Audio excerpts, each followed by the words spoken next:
నమస్కారం సామాన్యుడు TV news కి స్వాగతం. ఈనాటి వార్తా విశేషాలు. విశాఖ డిప్యూటీ మేయర్ తో పాటు పలుచోట్ల చైర్మన్ ఉప చైర్మన్ ఎన్నిక వాయిదా సరికాదని ముఖ్యమంత్రి చంద్రబాబు తెలిపారు. ఇన్ఛార్జి మంత్రులు ఇలాంటివి జరగకుండా బాధ్యత తీసుకోవాలని సూచించారు. మంత్రివర్గ సమావేశం అనంతరం తాజా రాజకీయ అంశాలపై మంత్రులతో చంద్రబాబు చర్చించారు. బియ్యం ఇచ్చే రోజు తప్ప రేషన్ వాహనాల వలన ఉపయోగం లేదని మంత్రులు అభిప్రాయపడ్డారు. వికలాంగులు వృద్ధులకి ఇళ్ల వద్దే రేషన్ ఇచ్చేలాగా చర్యలు తీసుకోవాలని నిర్ణయించారు. మిగిలిన వారికి రేషన్ దుకాణాల ద్వారానే ఇకపై బియ్యం పంపిణీ చేయాలని ఆదేశించారు. వాహనాల ద్వారా రేషన్ సరఫరా వలన స్మగ్లింగ్ కు అవకాశం ఇస్తూ పథకం దుర్వినియోగం జరుగుతుందని అభిప్రాయం వ్యక్తం చేశారు. దుకాణంలో ఎప్పుడు కావాలంటే అప్పుడు రేషన్ తీసుకునే అవకాశం ఉంటుందని మంత్రులు తెలిపారు. రేషన్ స్థానంలో నగదు బదిలీ ప్రవేశపెడితే ఎలా ఉంటుందనే దానిపై చర్చించారు. పొగాకు రైతులు నష్టపోకుండా చర్యలు తీసుకోవాలని సీఎం ఆదేశించారు. అవసరమైతే ప్రభుత్వమే పొగాకు కొనుగోలు చేసేలాగా చర్యలు తీసుకోవాలని సూచించారు. టెంపుల్ టూరిజంలో భాగంగా శ్రీశైలం అభివృద్ధిపై మంత్రులతో సమాలోచన జరిపారు. ఏపీ సీఎం చంద్రబాబు అధ్యక్షతన జరిగిన మంత్రివర్గ సమావేశం ముగిసింది. ఈ సమావేశంలో పలు కీలక నిర్ణయాలు తీసుకున్నారు. ముత్తుకూరులో ఏపీ ఐఏసీకి 615 ఎకరాలు కేటాయించేందుకు కేబినెట్ అనుమతినిచ్చింది. ఇక పారిశ్రామిక పార్కు ఏర్పాటు చేయాలన్న ప్రతిపాదనకి ఆమోదం తెలిపింది.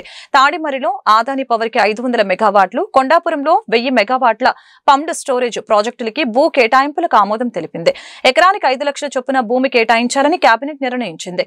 30,000 కోట్ల పెట్టుబడులు, 35,000 ఉద్యోగాల కల్పనకి కేబినెట్ ఆమోదం తెలిపింది. మంత్రివర్గ అజెండాలోని అంశాల తర్వాత తాజా పరిణామాలపై చంద్రబాబు చర్చించారు. మద్యం స్కామ్ పై విచారణ పారదర్శకంగా జరుగుతుందని చెప్పారు. ఎవరు తొందరపడి మాట్లాడి అనవసర వివాదాలకి తావివద్దని మంత్రులకి సీఎం సూచించారు.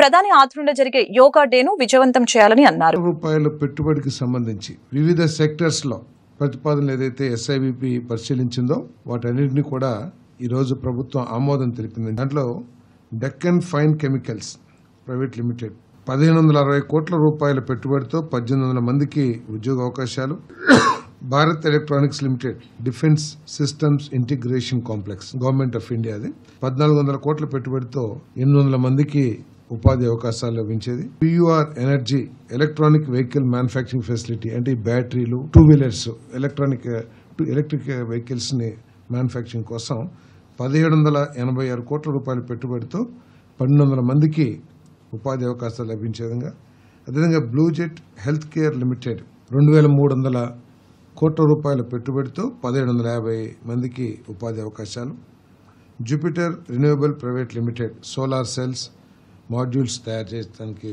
2700 కోట్ల పెట్టుబడి 2216 మందికి ఉపాధి అవకాశాలు. దీంతో పాటు Mohan Spintex India limited ATC tyres అని 2 యూనిట్స్ ఉన్నాయి. ఇన్సెంటివ్స్ జియో ఎక్స్టెండ్ చేశారు. ఇంప్లిమెంటేషన్ 2028 వరకు 482 క్రోర్స్ ఇన్వెస్ట్మెంట్ 1525 మందికి ఉపాధి అవకాశాలు. అదేవిధంగా ATC tyres AP private limited tyre manufacturing unit 1779 కోట్ల రూపాయల పెట్టుబడితో 600 మందికి ఉపాధి అవకాశాలు లభిస్తాయని చెప్పేసి మనం చేస్తాను. అదేవిధంగా Wingtech mobile communications India private limited mobile phones తయారీ పరిశ్రమ ఈ రాష్ట్రంలో పెట్టుబడి పెట్టబోతా ఉంది. దాదాపు 1061 కోట్ల రూపాయల పెట్టుబడితో దాదాపు 10,000 మందికి డైరెక్ట్గా కానీ ఇండైరెక్ట్గా కానీ ఉపాధి అవకాశాలు లభిస్తాయని చెప్పేసి కూడా తెలియజేస్తా ఉన్నాను నేను. అదేవిధంగా ఎలీప్ కుప్పంలో 5 ఎకరాలు కేటాయించి 5 కోట్ల రూపాయల పెట్టుబడితో 1500 మందికి ఉపాధి అవకాశాలు లభించే విధంగా ఎలీప్ని కుప్పంలో స్టార్ట్ చేస్తానికి ప్రభుత్వం నిర్ణయం తీసుకుందని చెప్పేసి మనం చేస్తాం. ఈ ఎలీప్ గాజుల రామారావు తెలంగాణలో చాలా బ్రహ్మాండంగా విజయవంతమైంది. మన ఆంధ్రప్రదేశ్లో కూడా నున్న ప్రాంతంలో అనేక ప్రాంతాల్లో పెట్టారు. మహిళల్ని ప్రోత్సహించాలని చెప్పేసి వ్యాపారవేత్తలుగా తీర్చిదిద్దాలని, మహిళలకు కూడా అన్ని రంగాల్లో సమాన అవకాశాలు కల్పించాల లక్ష్యంతో మరి మొట్టమొదటిగా కుప్పంలో స్థలం కేటాయించడం జరిగింది 5 కోట్ల రూపాయలు పెట్టుబడితో. అదేవిధంగా కంప్రెస్డ్ బయోగ్యాస్ మన తోటపల్లి నూజివీడ్ నియోజకవర్గంలో నితిన్ సాయి కన్స్ట్రక్షన్స్ వారు 150 కోట్ల రూపాయల పెట్టుబడితో దాదాపు 500 మందికి డైరెక్ట్గా ఇండైరెక్ట్గా ఉపాధి అవకాశాలు లభించడం. అదేవిధంగా దేశరాజ్ సోలార్ జూన్ 1వ తేదీ నుంచి చౌక ధర దుకాణాల ద్వారానే రేషన్ సరఫరా చేస్తామని, 66 ఏళ్ల పైబడిన వృద్ధులకి డోర్ డెలివరీ చేస్తామని ఏపీ పౌర సరఫరాల శాఖ మంత్రి నాదెండ్ల మనోహర్ తెలిపారు. మంత్రివర్గ సమావేశం అనంతరం కేబినెట్ నిర్ణయాలని మంత్రి పార్థ సారథితో కలిసి నాదెండ్ల మనోహర్ మీడియాకు వెల్లడించారు. 29,000 చౌక దుకాణాల ద్వారా గతంలో బియ్యం సహా ఇతర సరుకుల సరఫరా జరిగేది. గత వైసీపీ ప్రభుత్వం ఎండీయూల పేరిట ఈ వ్యవస్థని నాశనం చేసింది. 9,260 మొబైల్ డిస్పెన్సింగ్ యూనిట్ల కోసం 1,860 కోట్లు వృధా చేశారు. లబ్ధిదారుల లబ్ధిదారులకి తమ ఇబ్బందుల్ని ఎవరికి చెప్పుకోలేకపోయారు. 30% మందికి రేషన్ అందటం లేదని IVRS సర్వేలో తేలింది. రేషన్ సరఫరాకి వాహనాలు వచ్చాక జవాబుదారితనం లేదు. సరుకులు ఎటు వెళ్తున్నాయో తెలియదు. వందల సంఖ్యలో క్రిమినల్ కేసులు ఈ వాహనాల ఆపరేటర్లపై నమోదయ్యాయి. బియ్యం అక్రమ రవాణా కోసం ఓ గ్రీన్ ఛానల్ ఏర్పాటు చేసుకున్నారు. 29,000 దుకాణాలకి 9,000 వాహనాలు సరిపోతాయా? దొంగ లెక్కలు చూపి బియ్యం దారి మళ్లించారు. ఒక్కో వాహనానికి నెలకి 27,000 చొప్పున పౌర సరఫరాల శాఖ చెల్లిస్తోంది. చాలా అంశాలు పరిశీలించి వీటిని రద్దు చేయాలని నిర్ణయించాం. చౌక దుకాణాలు ప్రతి నెల 1 నుంచి 15వ తేదీ వరకు అందుబాటులో ఉంటాయి. జూన్ 1 నుంచి చౌక దుకాణాల ద్వారా మాత్రమే రేషన్ సరఫరా అవుతోంది. 9,260 వాహనాలు ఉచితంగా ఆయా లబ్ధిదారులకి బదలాయించాలని కేబినెట్ నిర్ణయం తీసుకుందని నాదెండ్ల మనోహర్ వివరించారు. కేబినెట్ లో మంత్రులందరం కూడా చర్చించి గతంలో ఉన్న PDS రైస్ పంపిణీ వ్యవస్థ ఏదైతే ఫేర్ ప్రైస్ షాపుల ద్వారా రాష్ట్ర వ్యాప్తంగా 29,000 షాపుల్లో ప్రతి నెల 1వ తారీఖు నుంచి 15వ తారీఖు వరకు ఉదయం నుంచి రాత్రి వరకు ప్రజలకి అందుబాటులో ఉండి సరుకులు సరఫరా చేసే వ్యవస్థని కుట్రపూరితంగా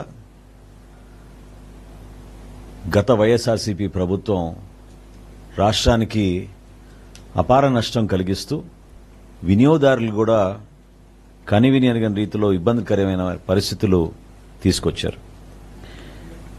ఈ 9,260 MDU వ్యాన్లు ఏర్పాటు చేయడానికి కోసం 1,860 కోట్ల రూపాయలు ప్రజాధనాన్ని దుర్వినియోగం చేశారు. ట్రయల్ ప్రాజెక్టుగా ఇంటింటికి మేము డోర్ డెలివరీ చేస్తామని పెద్ద పెద్ద మాటలు చెప్పిన వారు ఆ ట్రయల్ ప్రాజెక్టు కోసం, పైలట్ ప్రాజెక్టు కోసం మరొక 200 కోట్ల రూపాయలు వెచ్చించారు. చివరికి అంతిమంగా వినియోగదారుడికి చెప్పుకోలేని సమస్యలు. ఇంటింటికి ఎక్కడ కూడా డోర్ డెలివరీ జరగలేదు. ప్రతి వీధికి వచ్చి అది కూడా ఆ ఆపరేటర్కి ఏ విధంగా అనుకూలంగా ఉందో ఆ సమయానికే వచ్చి ఉన్నంతసేపు ఉండి వెళ్ళిపోయే పరిస్థితి ప్రతి ఒక్కరం కూడా మనం చూస్తూనే ఉన్నాం. మనకి ప్రజల్లో తిరుగుతున్నప్పుడు ఈ సమస్యలపైన వాళ్ళు ఎంతో ఆందోళన చెందుతూ మన దృష్టికి తీసుకొచ్చారు.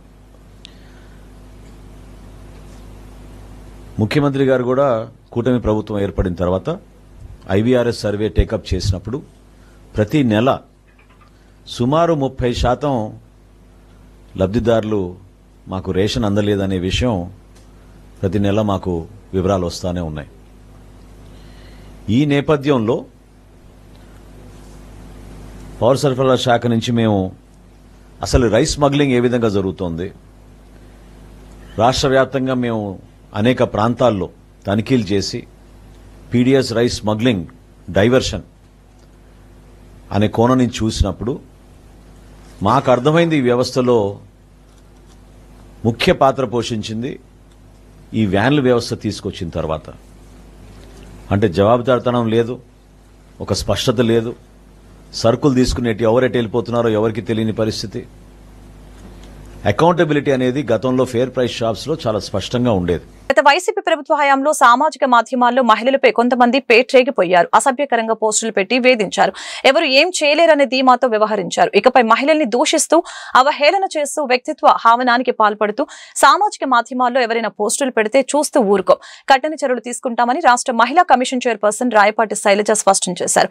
రాష్ట్రంలో మహిళలకి ఏ ఇబ్బంది కలిగినా, ఎక్కడైనా అన్యాయం జరుగుతుందని అనుకున్నా నేరుగా వచ్చి మహిళా కమిషన్ ని సంప్రదించవచ్చని, వారి హక్కులను కాపాడేందుకు ఎల్లప్పుడూ సిద్ధమని పేర్కొన్నారు. మంగళగిరిలోని కార్యాలయంలో మహిళా కమిషన్ చైర్పర్సన్ గా రాయపాటి శైలజ సోమవారం బాధ్యతలు స్వీకరించారు. రాష్ట్ర వ్యాప్తంగా జిల్లాకు 1 చొప్పున ప్రిమారిటల్ కమ్యూనికేషన్ సెంటర్ల ఏర్పాటు దస్త్రంపై ఆమె తొలి సంతకం చేశారు. అనంతరం రాయపాటి శైలజ మీడియాతో మాట్లాడారు. గత 5 ఏళ్లు మహిళా కమిషన్ నామమాత్రంగా మిగిలిపోయిందని చెప్పారు. బాధితులెవరికి న్యాయం జరగలేదు. మహిళలకి అండగా నిలబడతాననే నమ్మకంతో ప్రభుత్వం నాకు ఈ బాధ్యతను అప్పగించింది. దాన్ని నిలబెట్టుకుంటానని వివరించారు. చైర్పర్సన్ గా నియమించినందుకు ముందుగా ప్రభుత్వం తరఫున చంద్రబాబు నాయుడు గారికి, ఉప ముఖ్యమంత్రి పవన్ కళ్యాణ్ గారికి, అలాగే లోకేష్ గారికి, మరి కూటమి ప్రభుత్వానికి కూడా ధన్యవాదాలు తెలుపుకుంటున్నాను.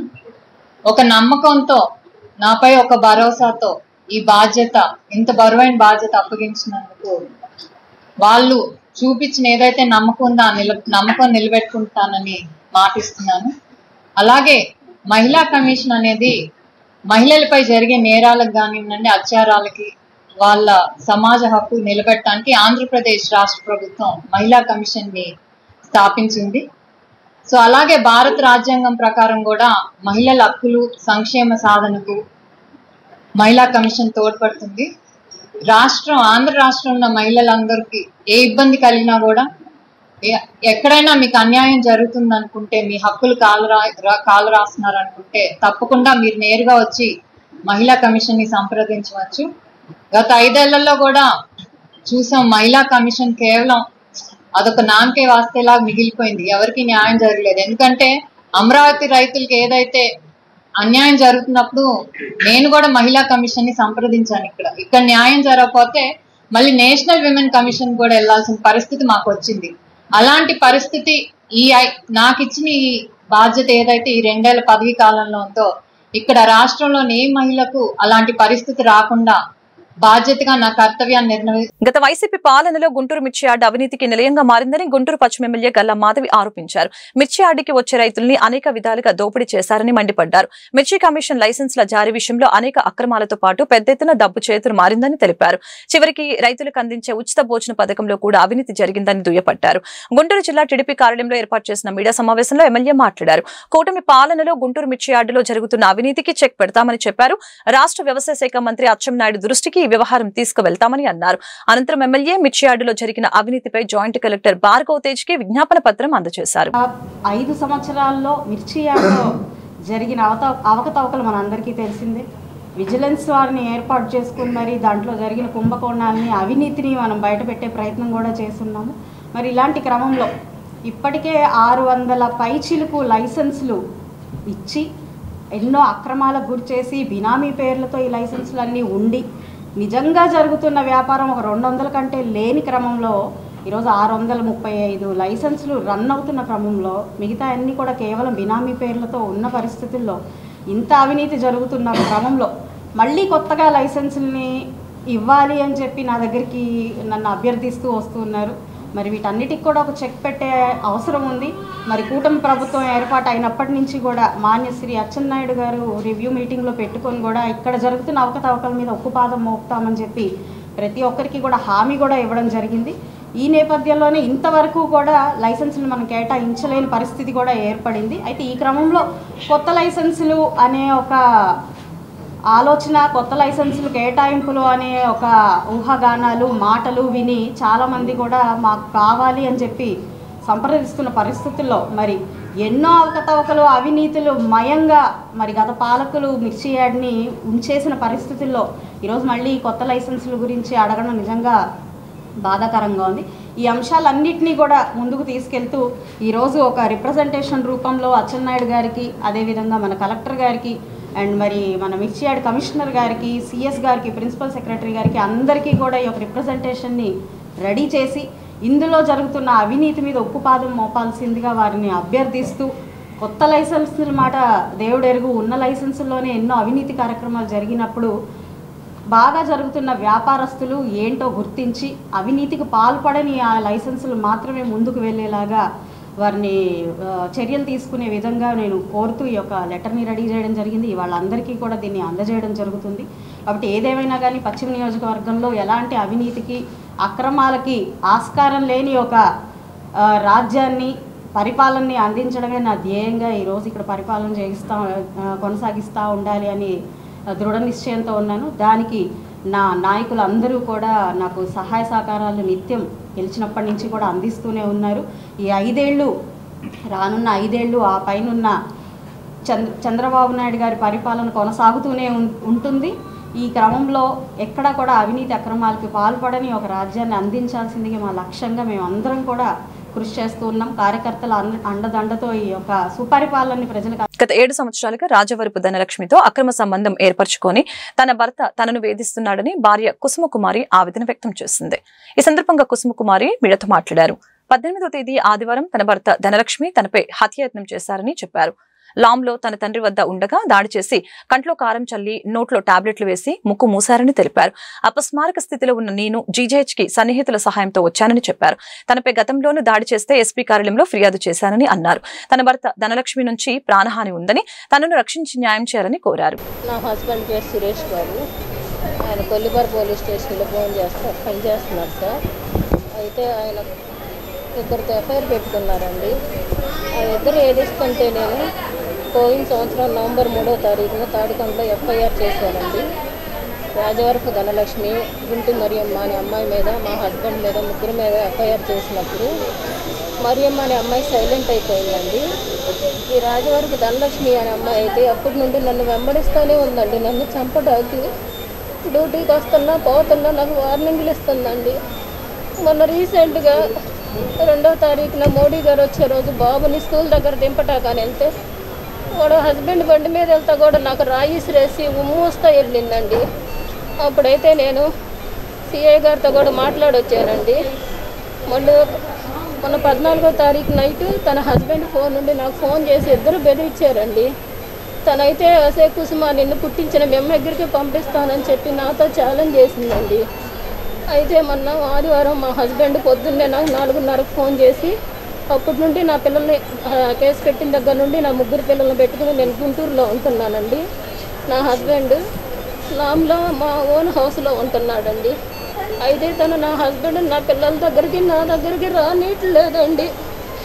ఏందా అంటే ఈ అమ్మాయి వెళుతుందండి పొద్దున పూట సాయంత్రం. మాకు 2 నెలలు శాలరీలు పడక నేను పిల్లలు నరకం అనుభవించామండి. తింటాకి తిండి కొడలేక. అయినా నా భర్త నా దగ్గరికి రావటం లేదండి. మొన్న శనివారం ఒక్కరోజు వచ్చాడండి. వచ్చి ఏంటి అన్నాడు. నువ్వు ఇక్కడికి రా మనం ఉందామని అడిగినప్పుడు నేను ఇక్కడికి రాను అన్నాడండి. ఆదివారం తెల్లవారుజామున డ్యూటీ నుండి దిగి ఇంటికి వెళ్తా, లామ్ వస్తావా అని ఫోన్ చేశాడు సార్. నేను రాలేను లామ్ అన్నానండి.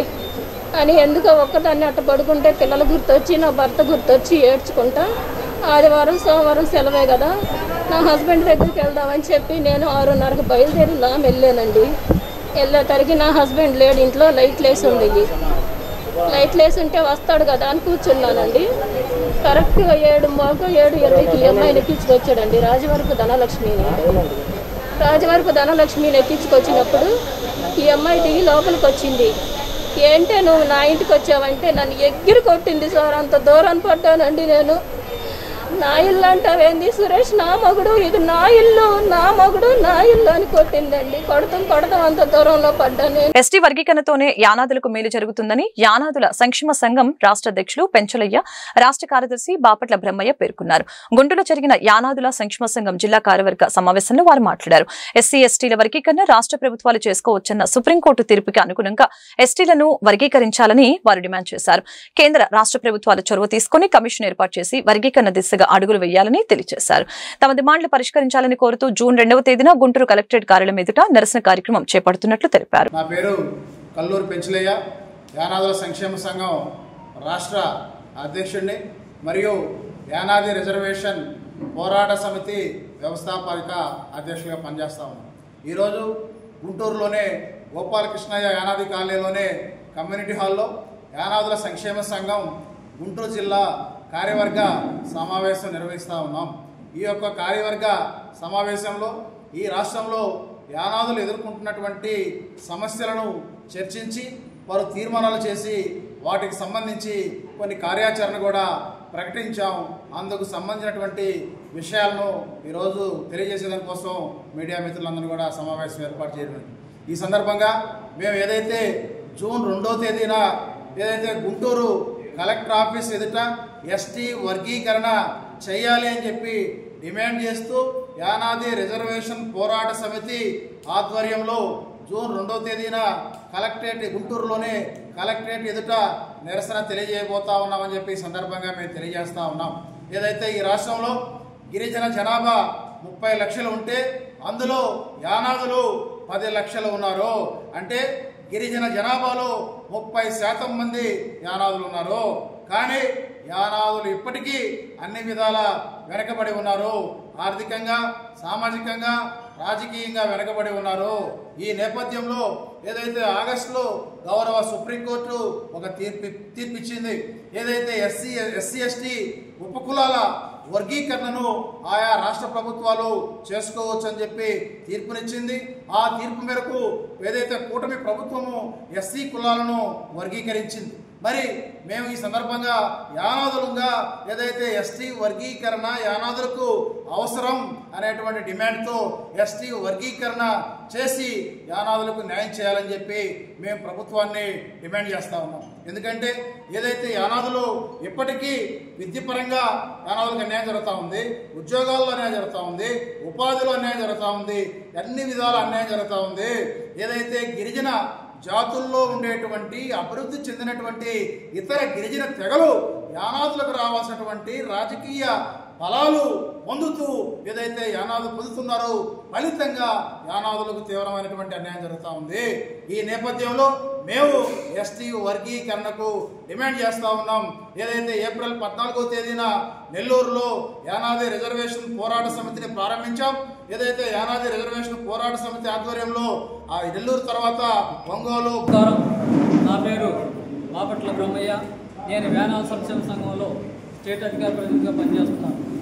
ఈరోజు ఈ గుంటూరు జిల్లా కార్యవర్గ సమావేశంలో ఈ యొక్క జిల్లాలో ఎస్టీ వర్గీకరణ అనేది వచ్చే నెల 2వ తారీఖున మేము జిల్లా కార్యవర్గ సభ్యులందరం కూడా సమావేశమయ్యి ఈ యొక్క సమావేశాన్ని గుంటూరు జిల్లా కలెక్టర్ ఆఫీస్ ఎదుట నిరసన కార్యక్రమం చేపట్టాలని మా జిల్లా కార్యవర్గ సమావేశం అందరూ కూడా సమావేశమయ్యే యొక్క డేట్ని ఫిక్స్ చేశాం. మిత్రులారా, మేము అనేది ఏంటంటే ఈ రాష్ట్రంలో 10 లక్షల జనాభా ఉన్నటువంటి మా యానాదుల్ని ఇప్పుడు కూడా ఏ ప్రభుత్వాలు కూడా గుర్తించడం లేదు.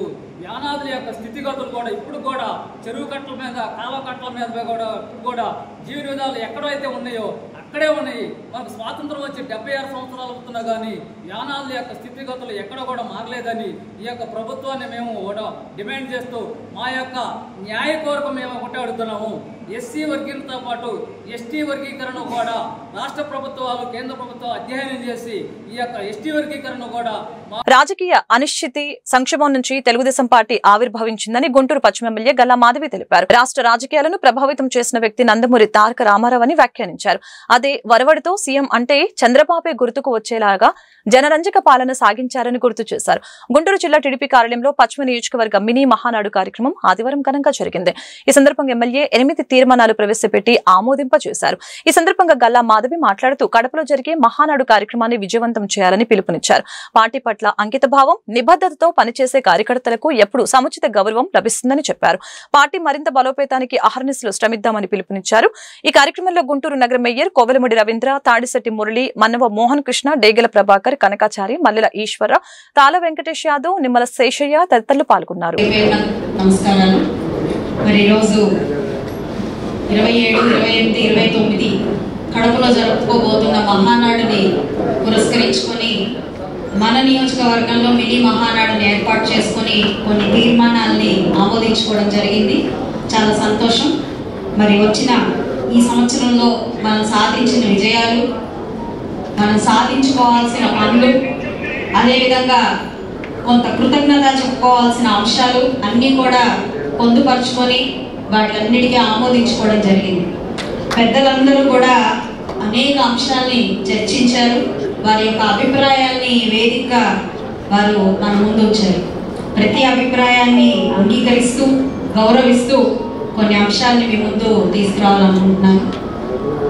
మరి దేశవ్యాప్తంగా కానివ్వండి, ఒక రాష్ట్రానికి కానివ్వండి, పార్టీ అనేది ఎందుకు ఏర్పడుతుంది అని మనం ప్రశ్నించుకున్నప్పుడు ఒక దేశానికి ఒక రాజకీయ పార్టీ అనేది అవసరం దేనికి అని మనం చరిత్రలోకి వెనక్కి వెళ్ళినప్పుడు ఏ పార్టీ అయినా కూడా ప్రజల యొక్క అభివృద్ధి కోసం, ఆనాడు ఎదుర్కొంటున్న అరాచకాన్ని అణిచివేయడం కోసం, ఆ రాష్ట్రం ఆ దేశం యొక్క అభివృద్ధి కోసం, ఆ ప్రజల యొక్క సంక్షేమం కోసం, ప్రపంచ పటంలో వారి యొక్క గౌరవ మర్యాదలను నిలుపుట కోసం, వీటి కోసం మాత్రమే ఒక పార్టీ అనేది ఆవిర్భవించడం జరుగుతుంది.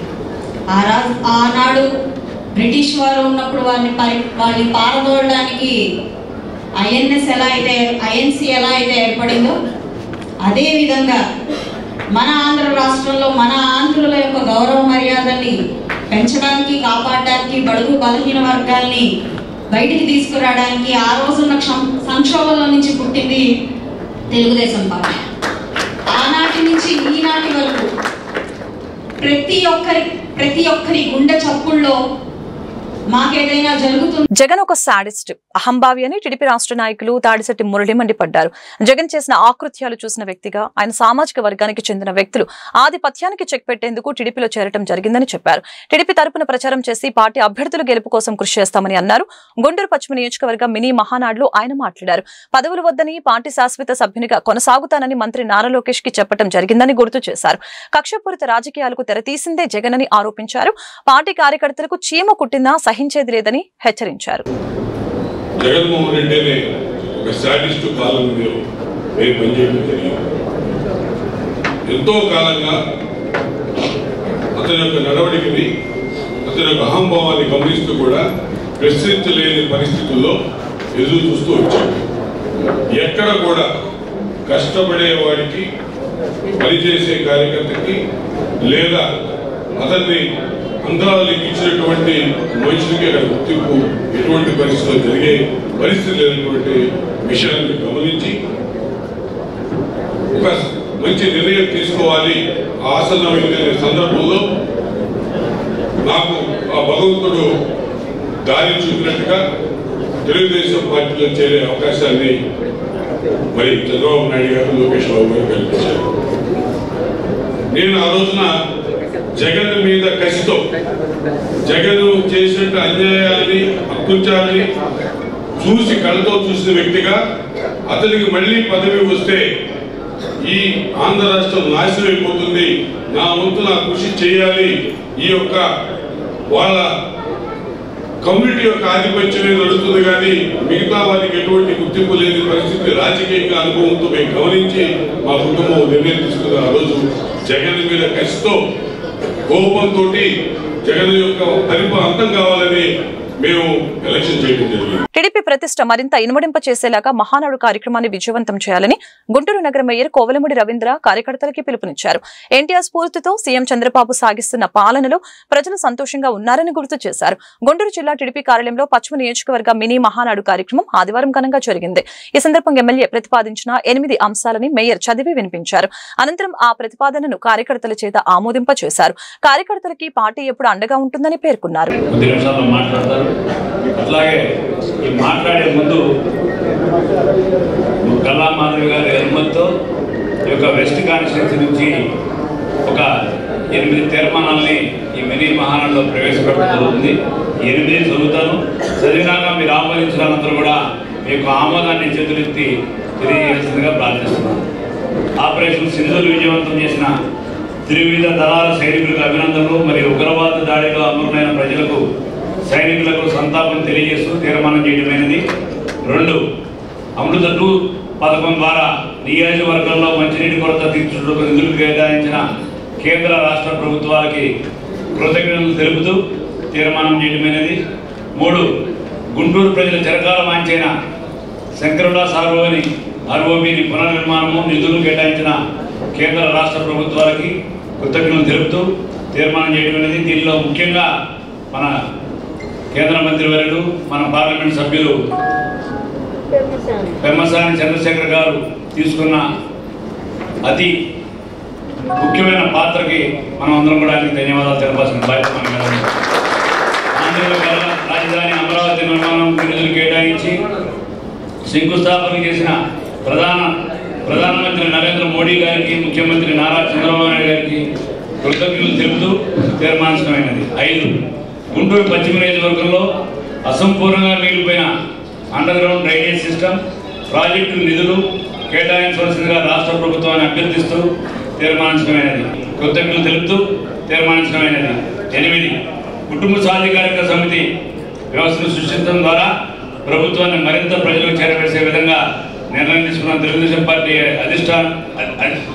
నాయకత్వానికి కృతజ్ఞతలు తెలుపుతూ తీర్మానించమైనది.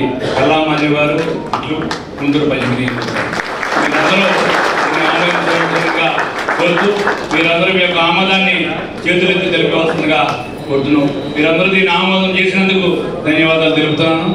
అట్లాగే ఈ యొక్క తీర్మానాన్ని అట్లాగే రేపు అక్కడ రాష్ట్రంలో రాక్షస పాలన కొనసాగుతుందని వైసీపీ అధ్యక్షులు మాజీ సీఎం వైఎస్ జగన్మోహన్ రెడ్డి మండిపడ్డారు.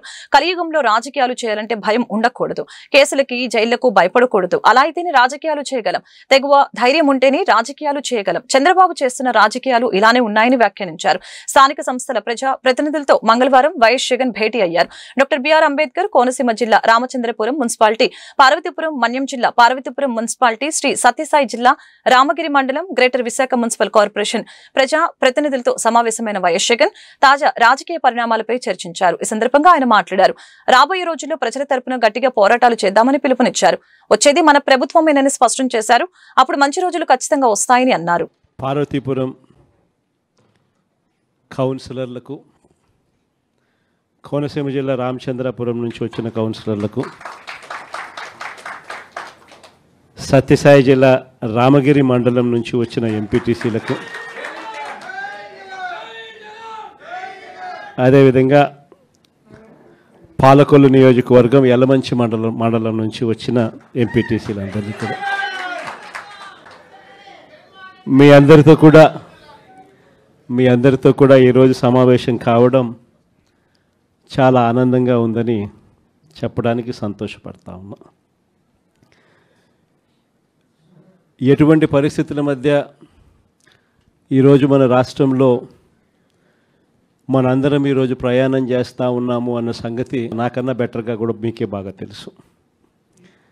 ఎందుకనంటే ఈరోజు ఒక రాక్షస యుగంలో ఉన్నాం. నేను మొన్న ఎవరో నా దగ్గరికి వస్తూ ఉన్నప్పుడు కూడా నేను ఏదో అంటూ ఉంటే, కలియుగంలో రాజకీయాలు చేయాలి అని అంటే ఈ యుగం చంద్రబాబు యుగంలో రాజకీయాలు చేయాలి అని అంటే ఈ రాజకీయాలు చేసేటప్పుడు కేసులు వేస్తారు అన్న భయం లేనప్పుడే రాజకీయాలు చేయగలుగుతాం. జైళ్ళకు పంపినా కానీ పర్వాలేదు చంద్రబాబు నిన్ను ఎదుర్కొంటామనే ధైర్యం ఉంటేనే రాజకీయాలు చేయగలుగుతాం. అలా ఉండగలిగిన తెగువ ఎవరికైనా ఉంటేనే రాజకీయాల్లో ఉండగలగాలి, చేయగలగాలి అనేది మాత్రమే ఈ కలియుగంలో మనం నేర్చుకుంటా ఉన్న పాఠం అని చెప్పి చెప్తా ఉంటాం. ఈరోజు నిజంగానే రాజకీయాలు అలానే తయారయ్యాయి. చంద్రబాబు నాయుడు ఈరోజు చేస్తూ ఉన్న రాజకీయంలో కనీసం 1% కూడా మనం ఆ రోజుల్లో ఎప్పుడు చేయలే. ఆ రోజుల్లో మనం ఏ ఒక్కరికి కూడా ఇబ్బంది జరగకూడదు అనే ఆలోచనలు చేశాం. ఇన్ఫ్యాక్ట్ నాకు బాగా గుర్తుంది, తాడిపత్రి మున్సిపల్ ఎలక్షన్లు జరుగుతూ ఉన్నాయి. మనం రాష్ట్ర వ్యాప్తంగా మున్సిపాలిటీలన్నీ మనం స్వీప్ చేస్తాం. రాష్ట్ర వ్యాప్తంగా జెడ్పీటీసీలు స్వీప్ చేసినాం, ఎంపీటీసీలు స్వీప్ చేసినాం, సర్పంచ్ స్థానాలు స్వీప్ చేసినాం. మున్సిపల్ ఎలక్షన్లలో కూడా మనం ఓడిపోయింది బహుశా రాష్ట్ర వ్యాప్తంగా ఒక 2 మున్సిపాలిటీలు మనం ఓడిపోయింది. ఈ వార్తలు ఇంతటితో సమాప్తం. మరొక బులెటిన్లో మళ్ళీ కలుద్దాం. నమస్కారం.